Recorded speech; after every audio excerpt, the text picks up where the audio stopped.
नमो बुद्धाय मित्रों, स्वागत है आपका टेल्स फोरम पर, जहां हर कहानी में होती है एक सीख। आज 6 दिसंबर है और भारतीय कैलेंडर में ना ये सिर्फ एक तारीख नहीं है, ये एक बहुत गहरे ठहराव का दिन है। आज हम उस शख्सियत को याद कर रहे हैं जिन्हें हम संविधान निर्माता कहते हैं, पर जिनका कद किसी एक उपाधि से कहीं ज्यादा बड़ा था। डॉक्टर भीमराव रामजी अंबेडकर। आज महापरिनिर्वाण दिवस है। और महापरिनिर्वाण शब्द का जो चुनाव है वो अपने आप में बहुत कुछ कहता है। हाँ। ये कोई पुण्यतिथि या बरसी जैसा शब्द नहीं है। इसमें दुख तो है, लेकिन उससे कहीं ज्यादा एक दार्शनिक ऊंचाई है। महान और अंतिम मुक्ति की बात। बिल्कुल, महान और अंतिम मुक्ति। तो ये दिन शोक से ज्यादा मतलब चिंतन और प्रेरणा का दिन माना जाता है। सही बात है। और इसीलिए आज हमारी जो चर्चा है वो सिर्फ इस बात पे नहीं होगी कि 6 दिसंबर 1956 को क्या हुआ था। हमारे पास जो स्रोत हैं वे हमें उनकी जीवन के आखिरी 96 घंटों की एक बहुत ही मार्मिक और गहरी यात्रा पर ले जाते हैं। 2 दिसंबर से लेकर 6 दिसंबर की सुबह तक हम ये समझने की कोशिश करेंगे कि उस महान व्यक्तित्व के मन में, उनकी चेतना में क्या चल रहा था जब शरीर धीरे धीरे साथ छोड़ रहा था। और ये समझना बहुत जरूरी भी है, क्योंकि किसी भी महान व्यक्ति के जीवन का जो सार है वो अक्सर उनके अंतिम क्षणों में और भी ज्यादा साफ हो जाता है। और इन स्रोतों की सबसे खास बात यह है कि ये बाबा साहब के शारीरिक कष्ट पर नहीं, बल्कि उनकी जो अटूट मानसिक और आत्मिक शक्ति थी उस पर ध्यान केंद्रित करते हैं। और यही बात इन आखिरी घंटों को असाधारण बना देती है। तो चलिए इस यात्रा को शुरू करते हैं। कहानी 2 दिसंबर 1956 की रात से शुरू होती है। स्रोत हमें बताते हैं कि बाबा साहेब का शरीर बेहद कमजोर हो चुका था, लेकिन उनके कमरे में देर रात तक बत्ती जल रही थी। वे अपनी अंतिम महान कृति द बुद्धा एंड हिज धम्मा की प्रस्तावना और परिचय को अंतिम रूप देने में लगे थे। और यहाँ हमें एक पल रुक कर सोचना होगा, ये सिर्फ कोई किताब लिखने का काम नहीं था। नहीं, द बुद्धा एंड हिज धम्मा उनके पूरे जीवन के वैचारिक संघर्ष और दार्शनिक खोज का मतलब एक निचोड़ था। देखिए, संविधान ने देश को एक राजनीतिक और कानूनी ढांचा दिया, पर बाबा साहेब का मानना था कि समाज को एक नैतिक और आध्यात्मिक ढांचे की भी जरूरत है। उनके लिए ये किताब वो ढांचा थी। और यही बात मुझे मतलब हमेशा हैरान करती है।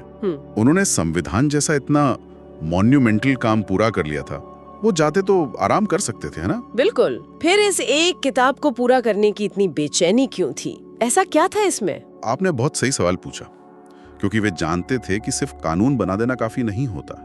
असली बदलाव तब आता है जब लोगों की सोच बदलती है, उनका नजरिया बदलता है। उनके लिए बुद्ध कोई भगवान नहीं थे, बल्कि एक तर्कशील वैज्ञानिक सोच वाले समाज सुधारक। अच्छा। वो बुद्ध के धम्म को कर्म कांड से आजाद करके एक नैतिक और सामाजिक दर्शन के रूप में दुनिया के सामने रखना चाहते थे। ये किताब करोड़ों लोगों के लिए उस वैचारिक मुक्ति का दस्तावेज थी। इसीलिए ये उनका अंतिम और शायद सबसे जरूरी मिशन बन गया था। इन नोट्स में एक पंक्ति है जो दिल पर लगती है, जैसे वे जानते हो समय कम है पर कर्म अभी भी शेष। ये पढ़कर ऐसा लगता है कि उन्हें अपने जाने का एहसास हो गया था।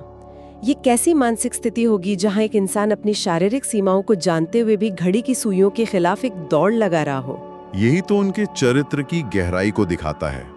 ये सिर्फ एक किताब को पूरा करने की जिद नहीं थी, ये आने वाली पीढ़ियों के प्रति एक जिम्मेदारी का भाव था। वो ये सुनिश्चित करना चाहते थे कि उनके विचार, उनका दर्शन बिना किसी मिलावट के लोगों तक पहुंचे। शारीरिक पीड़ा के बावजूद उनका पूरा ध्यान इसी काम पर था। ये उनके अटूट संकल्प का शायद सबसे बड़ा प्रमाण है। तो ये सिर्फ एक बौद्धिक काम नहीं, बल्कि एक नैतिक कर्तव्य था जिसे वो पूरा कर रहे थे, एक जिम्मेदारी जिसे वो जाते जाते भी निभाना चाहते थे। निश्चित रूप से ये उनकी विरासत को एक तरह से अंतिम रूप देने जैसा था।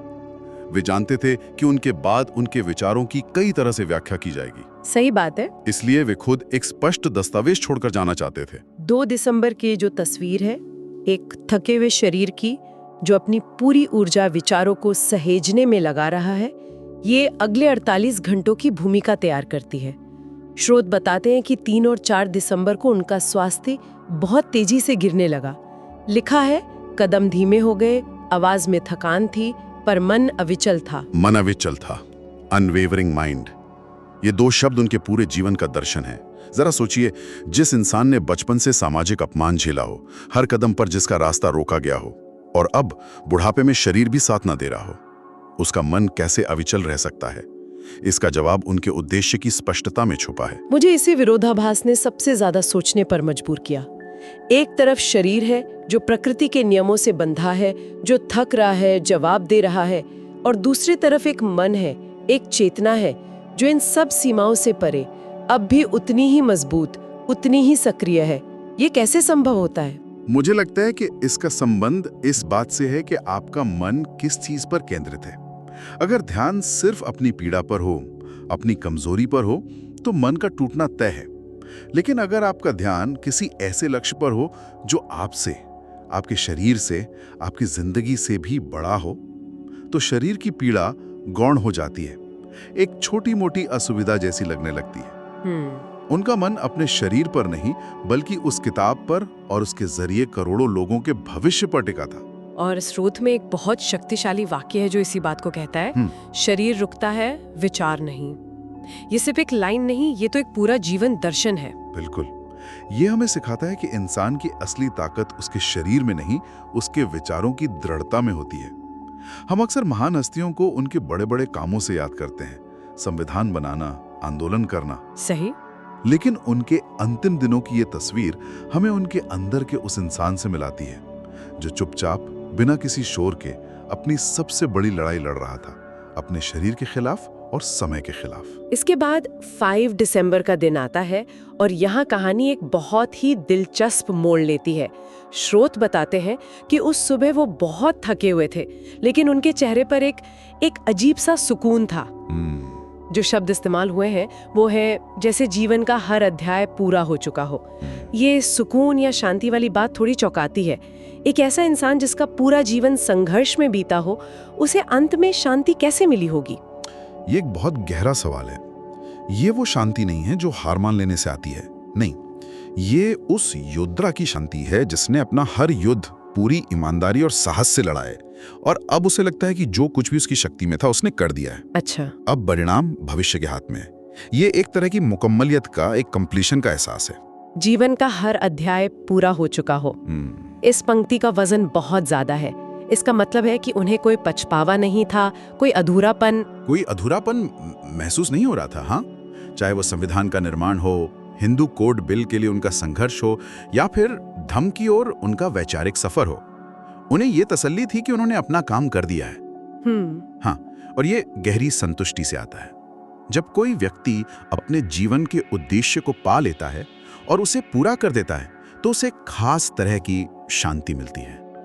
ये क्षण उनके महापरिनिर्वाण की प्रस्तावना जैसा लगता है। ये शरीर के अंत की तैयारी नहीं, बल्कि एक चेतना का अपने अंतिम पड़ाव पर शांति से पहुंचने का संकेत है। हाँ, कहा जाता है कि उस दिन उन्होंने अपनी किताब की पांडुलिपि को करीने से मेज पर रखवा दिया था। शायद उस काम के पूरे होते ही उन्हें ये सुकून मिला हो। बिल्कुल। स्रोत में आगे जिक्र है कि 5 दिसंबर की शाम होते होते जब शरीर और कमजोर हो गया, उनकी आत्मा शांत थी। यहाँ जो शब्द इस्तेमाल हुए हैं वे बहुत काव्यात्मक है, मानो वे संसार से अलग हो रहे हों, धीरे, शांति से। ये निर्वाण की जो अवधारणा है उसके बहुत करीब है। सांसारिक मोह, संघर्ष, पीड़ा, इन सब से धीरे धीरे अलग हो जाना। ये कोई निष्क्रिय प्रक्रिया नहीं है, बल्कि एक सचेत अवस्था है जहां व्यक्ति शांति को उपलब्ध हो रहा है। और उनके लिए ये शांति शायद इस एहसास से आ रही थी कि उन्होंने जो बीज बोए हैं वे भविष्य में विशाल पेड़ जरूर बनेंगे। और फिर आती है वो सुबह 6 दिसंबर की। स्रोत हमें बताते हैं कि जब उनके सहयोगियों ने उन्हें जगाने की कोशिश की तो वे जा चुके थे। आज ही के दिन, इसी तारीख पर बाबा साहेब ने संसार को अपनी अंतिम सांस दी। एक युग का अंत हो गया। एक भौतिक युग का अंत हुआ, हाँ। लेकिन यहीं पर स्रोत एक बहुत महत्वपूर्ण बात की ओर इशारा करता है। वो कहता है कि व्यक्तित्व भले ही चला गया हो, पर उनकी विचारधारा आज भी जीवित है। हाँ। और इसीलिए किस दिन को पुण्यतिथि न कहकर महापरिनिर्वाण दिवस कहा जाता है। ये सिर्फ शब्दों का फर्क नहीं है, ये सोच का फर्क है। निर्वाण की अंतिम अवस्था, जहां पुनर्जन्म का चक्र समाप्त हो जाता है और चेतना परम शांति में विलीन हो जाती है। बाबा साहब के अनुयायियों के लिए ये दिन उनके भौतिक शरीर के अंत का शोक मनाने का दिन नहीं है, बल्कि उनके विचारों के अमर हो जाने का उत्सव है। अच्छा। ये बताता है कि बाबा साहब सिर्फ एक शरीर नहीं थे, वे एक विचार थे, और विचार कभी नहीं मरते। इसीलिए ये अंत नहीं, बल्कि एक भौतिक रूप से परे विचारों की अनंत यात्रा की शुरुआत का प्रतीक है। तो आज जब हम उन्हें याद करते हैं तो इसका असली मकसद क्या होना चाहिए? स्रोत इसका भी जवाब देता है। ये कहता है कि महापरिनिर्वाण दिवस केवल शोक का नहीं बल्कि संकल्प का दिन है। और यही इस दिन की असली आत्मा है। ये हमें अतीत में अटकने के लिए नहीं बल्कि भविष्य की ओर देखने के लिए प्रेरित करता है। बाबा साहब ने जो रास्ता दिखाया उस पर चलने का संकल्प लेना ही उन्हें सच्ची श्रद्धांजलि है। सिर्फ मूर्तियां या तस्वीरें नहीं, उनके विचारों को जिंदा रखना जरूरी है। स्रोत में एक प्रतिज्ञा का भी जिक्र है जो आज के संदेश को बहुत स्पष्ट करती है। यह हमें एक प्रतिज्ञा लेने के लिए प्रेरित करता है, समता, शिक्षा, न्याय और मानवता की रोशनी कभी मंद ना पड़े। ये शब्द आज के समय में बहुत भारी लगते हैं। भारी है क्योंकि ये बहुत बड़ी जिम्मेदारियां हैं। ये प्रतिज्ञा ही उनकी असली विरासत है। ये सिर्फ फूल चढ़ाने या याद करने से कहीं आगे की बात है। ये उन मूल्यों को अपने जीवन में उतारने का आह्वान है। जरा इन शब्दों को देखिए। समता यानी समानता, जो उनके संघर्ष का केंद्र थी। शिक्षा, जिसे वो शेरनी का दूध कहते थे कि जो पिएगा वो दहाड़ेगा। न्याय, जिसके बिना कोई भी समाज सभ्य नहीं कहला सकता। और इन सब के ऊपर मानवता, जो इन सभी मूल्यों का आधार है। रोशनी कभी मंद न पड़े, ये बात खास तौर पर ध्यान खींचती है। इसका मतलब है कि ये रोशनी पहले से जल रही है, जिसे बाबा साहेब जैसे लोगों ने जलाया है। हमारा काम बस ये है कि हम इसे बुझने ना दें। पर आज की दुनिया में ये कैसे किया जा सकता है? ये इतने बड़े बड़े विचार हैं। बिल्कुल। और इसीलिए इस संकल्प को अपने रोजमर्रा के जीवन में उतारना जरूरी है। समता का मतलब सिर्फ कानून के सामने बराबरी नहीं, बल्कि अपने आसपास किसी के साथ उसके जन्म या पहचान के आधार पर भेदभाव न करना भी है। सही बात है। शिक्षा का मतलब सिर्फ डिग्री लेना नहीं, बल्कि तर्क और विज्ञान की कसौटी पर हर बात को परखना और अपने बच्चों को भी यही सिखाना है। और न्याय के लिए खड़े होने का मतलब सिर्फ अदालत जाना नहीं, बल्कि कहीं कुछ गलत होते देखकर चुप न रहना भी है। ये छोटे छोटे काम ही उस रोशनी को मंद पड़ने से बचाते हैं। तो आज हमने डॉक्टर अंबेडकर के जीवन के उन अंतिम पलों को करीब से महसूस करने की कोशिश की।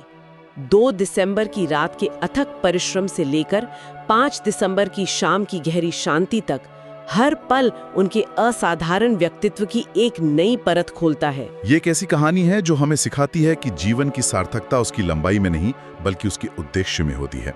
उन्होंने एक उद्देश्यपूर्ण जीवन जिया और अंत में उस उद्देश्य को पूरा करने की शांति के साथ विदा हुए। उनकी विरासत सिर्फ संविधान की किताबों में नहीं है, बल्कि उस संकल्प में जीवित है जिसे आज हम सब याद कर रहे हैं। बाबा साहेब अमर रहें। और जाते जाते एक विचार सबके मन में छोड़ना चाहूंगा। स्रोत हमें मानवता की रोशनी को जलाए रखने का संकल्प लेने को कहता है।